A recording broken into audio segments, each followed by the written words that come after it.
20 December 2024 Lakshmipur 3700। শ্রদ্ধেয় আব্বাজান আমার সালাম নেবেন। কারের আব্বা কইছ? আশা করি আল্লাহ তাআলার রহমতে ভালো আছেন। আজ আমার মনটা ভালো নেই, তাই হৃদয় ভারাক্রান্ত মন নিয়ে লিখছি। আমি আমার একমাত্র ছেলেকে নিয়ে অনেক দুশ্চিন্তায় আছি।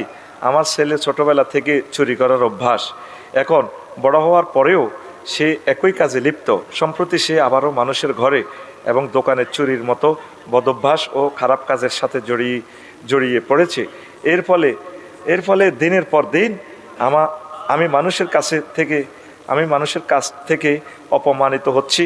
ফলশ্রুতিতে ছেলেকে আমি লোহার শিকল ও দড়ি দিয়ে বেঁধে রাখি, কিন্তু যখনই তাকে ছেড়ে দেওয়া হয় সে পুনরায় একই কাজে জড়িয়ে পড়ে।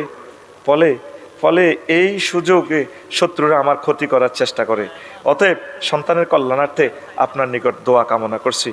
আমার ছেলের জন্য দোয়া চাই। ইতি আপনার কন্যা শাহিনুর। ওমা কিতারে দয়া করে দোয়া করবেন।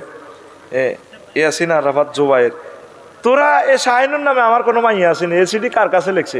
তাইলে শাহিনুর আব্বার কাছে লিখছে, আমার কাছেও দোয়া চাইছে। তাহলে এটাই হোক, ঠিক কিনা? আচ্ছা, প্রিয় বোন শাহিনুরকে বলবো আপনি একটু দোয়া করেন, আর সরকারকে একটু অভিহিত করান, নিউজে আপনি দেন আমাদের ছেলেকে অন্তত জানে মারিয়েন না। ইসলামী স্টেট কায়েম হইলে তার ডান হাত কাটা হইতো, পরে চুরি করলে বাম হাত, পরে চুরি আর করতে হইতো না। তো সবচেয়ে বড় কথা হলো প্রিয় বোন শাহানুর, আপনার প্রিয় সোনামণির জন্য আপনি দোয়া করেন।